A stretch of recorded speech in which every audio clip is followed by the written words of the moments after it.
got to meet his twins and his wife, and no wonder he's here. I'll tell you what, they're going to keep him here. Look, I'm honored to be with the two best governors in America, in the United States of America today. Governor of Wisconsin, Tony Evers. Tony, stand up. And also the governor of Minnesota, Tim Walz. And thanks to the outstanding senators, Tammy Baldwin of Wisconsin, and Amy Klobuchar and Tina Smith from the state of Minnesota.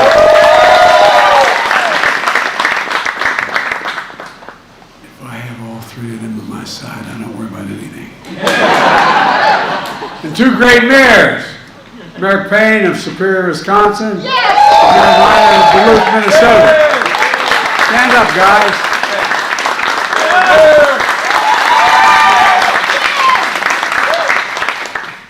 Folks, I'm here today to talk about something that doesn't get enough attention. The progress we're making to invest in America and American workers, American products. To invest in America, that's what we're doing. Bringing work, opportunity, and hope to the people and communities all across this country. Just last week, we saw the biggest jump in 30 years in how positive consumers are feeling about the economy. Things are finally beginning to sink in. We passed a lot of really good legislation. We knew it was going to take time for it to begin to take hold, but it's taken hold now and turning the economy around.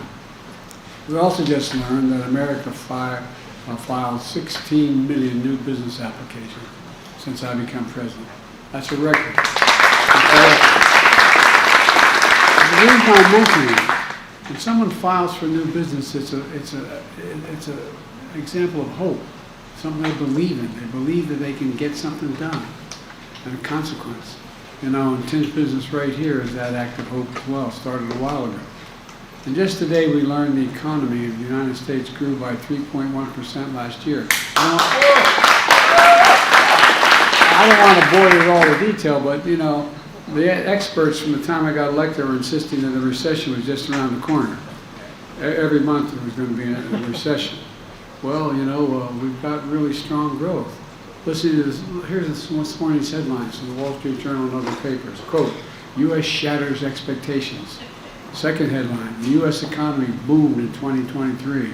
Third, U.S. economy grew at a shocking pace. I love that shocking pace.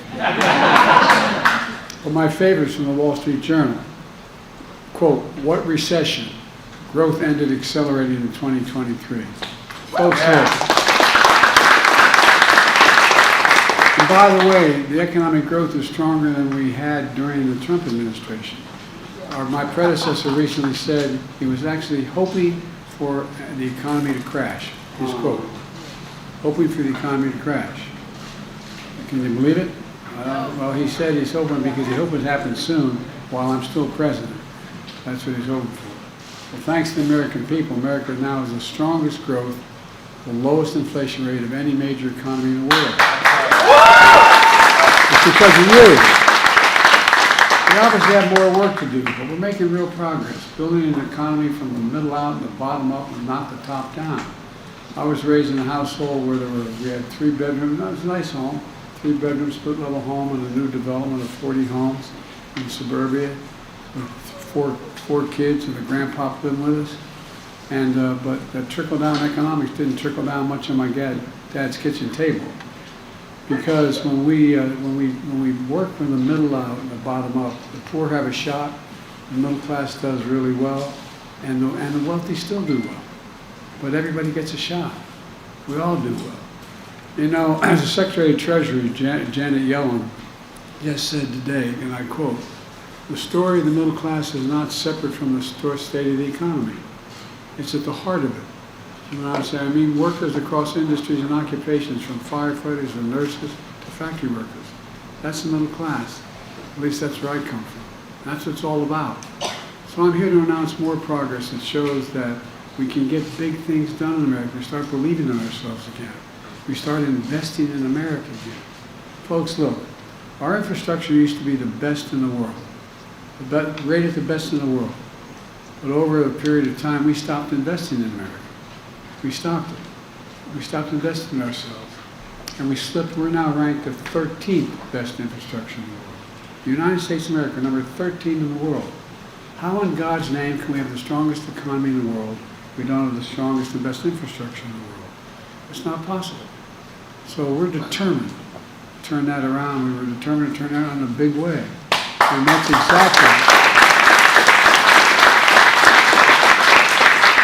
exactly what we're doing. 2 years ago, I came to Wisconsin, almost this very spot, to talk about the historic bipartisan infrastructure law that I signed with the support of your elected officials. The most sweeping investment to rebuild America in American history. We've already invested $6.1 billion in Wisconsin so far. $5.7 billion in Minnesota. 2 years later, I came back to the Black Neck Bridge. I was here 2 years ago. The last time I was here, I came with Tammy, and we're now back this time because we knew this bridge needed a lot of work.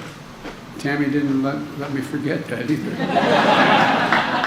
You know, that bridge opened in 1961, and it connects Minnesota and Wisconsin, you know better than anyone in the world, and over the Lewis Bay. It's a vital link of our nation's economy. Every year, 950,000 trucks use the bridge to carry 3.4 billion tons of goods all the way across America and into Canada. Folks, every day, 33,000 vehicles cross that bridge. The flow of people is so critical to small businesses that rely on it, get customers, employers, goods to the businesses.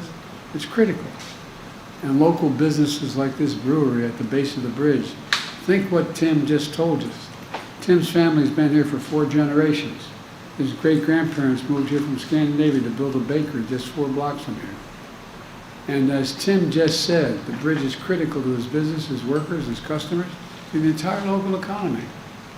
And it's like that in other parts of the country as well. This bridge is also critical to the largest port on the Great Lakes, serving critical industries like forestry, agriculture, clean energy, supporting so many communities. I mean, it really is consequential. But you also know this bridge is in badly corroded condition. It's unsafe for trucks to carry oversized, overweight loads, causing drivers lengthy detours, increasing costs and delays. It's outdated in design. Tight curves have led to higher than average car accident rates, traffic congestion. For decades, people talked about replacing this bridge, but it never got done until today. Until today.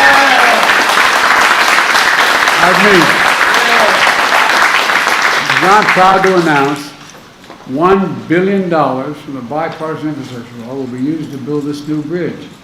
A new bridge will increase capacity for large trucks and oversized loads. A new bridge with a modern design, wider shoulders, smoother on and off ramp. A new bridge with a shared path for pedestrians and cyclists. And I want to credit your governors, and I mean it sincerely, and your state legislatures for coming up with the matching money to invest in this bridge. Otherwise, it wouldn't have gotten done with your own funding. This investment is going to make a huge difference. Less traffic, fewer car accidents, faster commutes to your jobs and schools, quicker response times from fire trucks and first responders when every minute counts. Goods are going to get shipped quicker, and commerce will flow more freely instead of having to detour for up to 10 miles. Here's what else it means. It means that 10,000 new construction jobs, union jobs, are going to be created. We're investing in America, in jobs for American workers, built with American products. And that's going to help your congressional delegation, especially Senator Tammy Baldwin. We're making sure that that iron, that steel, that construction material to build this bridge is made in America.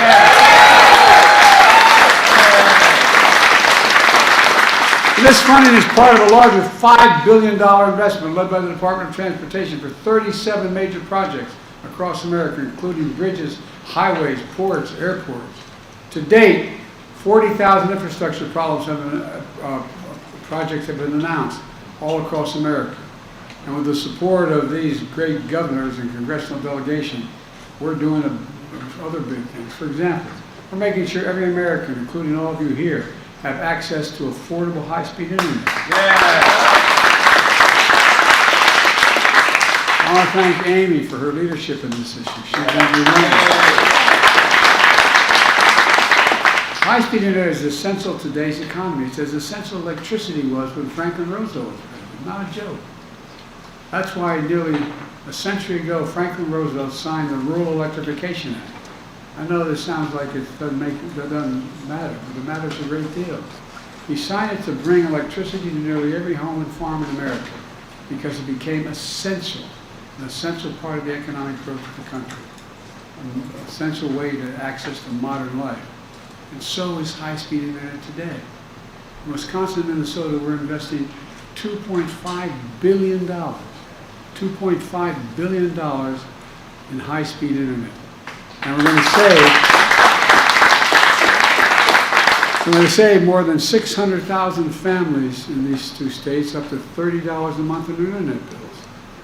The household I came from, that matters. Those $30 at the end of the month bills will add up when you're living on a fixed salary. We're also investing $1.1 billion in your state to provide clean water and replace poisonous lead pipes. Every lead pipe can be taken out. You turn on your faucet and drink clean water without getting sick.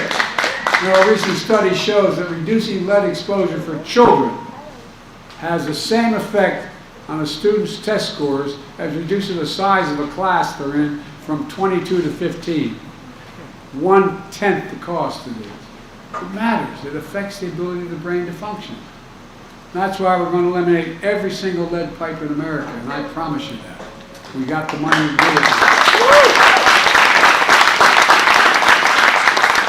And that's on top of another $1 billion to clean up the Great Lakes, which provide drinking water for 20 million people. 20 million people. And by the way, it used to make beer brewed here. It is used to make the brew beer here. Oh, Earth Rider, thanks for the Great Lakes.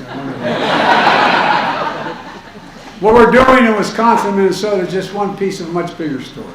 Look, 14 million new jobs since I became president. 169 new jobs in Wisconsin. 200,000 in Minnesota. Nearly 800,000 new manufacturing jobs nationwide. Good paying jobs. And employment has been the lowest, been below 4% for the longest stretch in 50 years. And it's even lower in Wisconsin and Minnesota, where it stands at 3.3 and 2.9% respectively. That's our economic plan. Invest in America, invest in American product, build in America. That's what we call Bidenomics. My professor, well, I won't get into my professor. But look, my predecessor, though, he chose a different course. Trickle-down economics. Cut taxes for the very wealthy and big corporations, increasing the deficit significantly. That's exactly what happened. That's exactly what happened. And the fact is, well, I won't get into it, but I don't want to get going. He stripped good-paying jobs and shipped them overseas. Why? Cheaper labor. Rather than pay you a fair wage, ship it overseas. Lower wage costs, and then import the product, denying Americans jobs. He shrank public investment in infrastructure and education. And then in the process he hollowed out communities, closing factories, leaving too many Americans behind. Look, I grew up in neighborhoods, and many of you did, in regions where you had that factory that maybe it only employed 600 people or 800 people, but it was a heartbeat of the community. And all of a sudden one day, corporation owners decided it was cheaper to send that factory overseas because the labor was cheaper.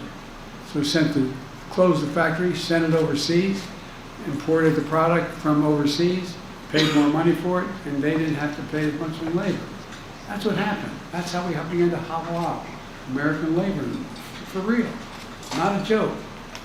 Anyway, we talked about infrastructure every week for 4 years. We're going to increase the infrastructure week. Well, we have infrastructure year.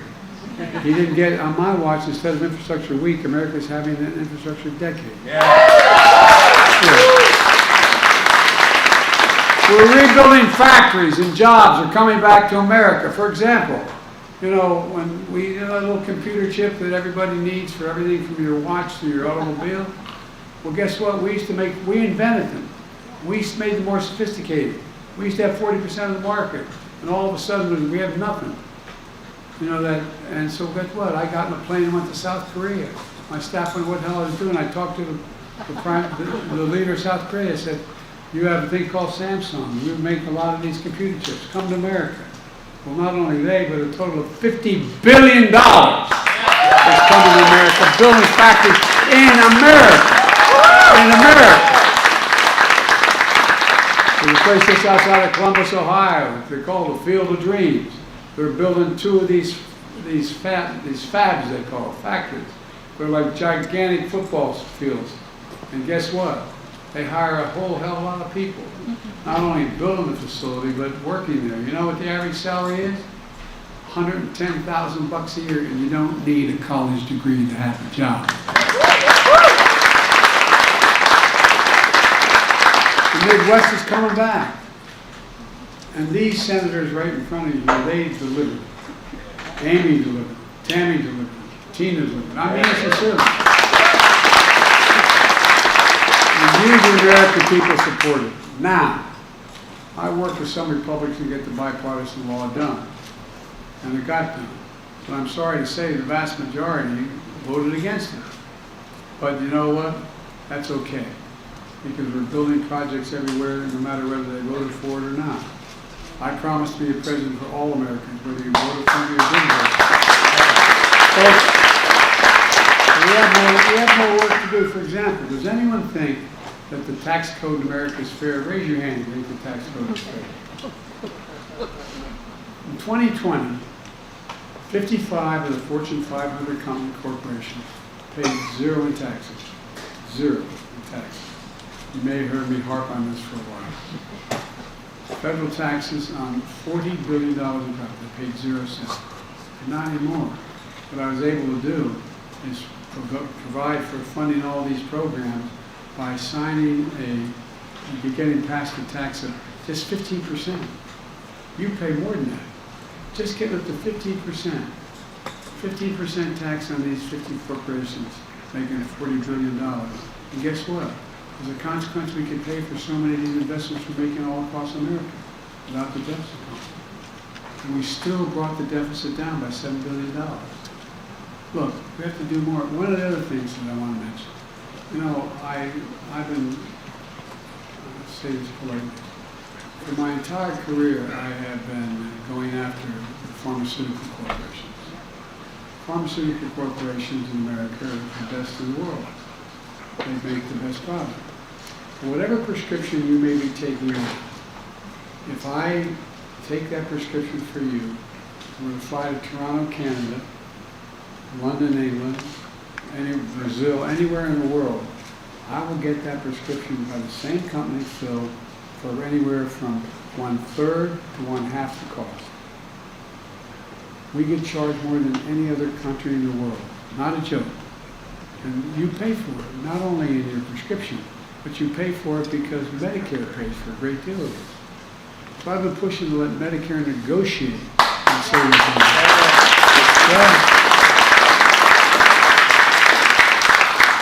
With the help of your Senate and Congress congressional delegation, I finally won. And guess what?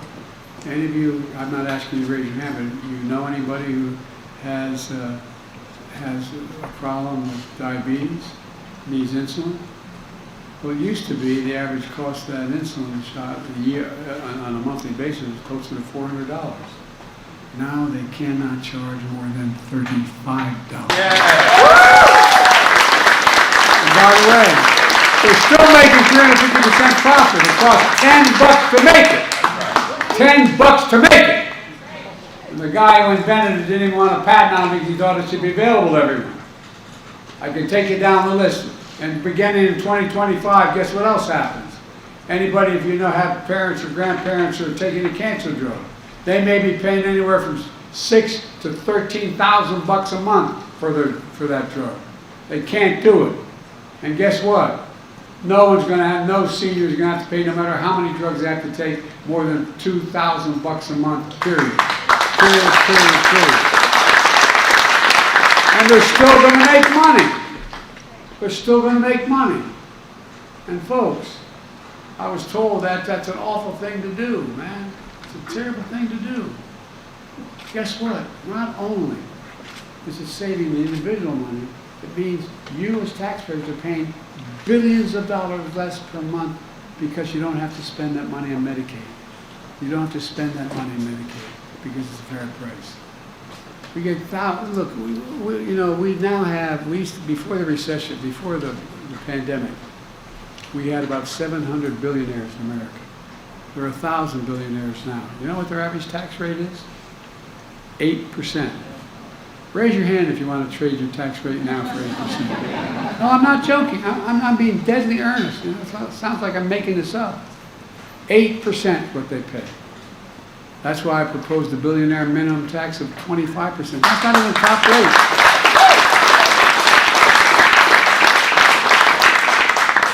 If billionaires and big corporations paid even close to their fair share, we could strengthen Social Security and Medicare, bring down the cost of child care, elder care, working class and middle class people would all be better off, and it wouldn't cost a penny because they'd make $40 billion if they committed. And it's not, it's just basic fairness. It's the right thing to do, and we can get this done. And I'll be damned, in the last year of this administration, I'm going to get it done. Yeah. Let me close with this. I'm going on too long, I apologize. I get a little tied up here. This bridge is important, but the story we're writing is much bigger than that.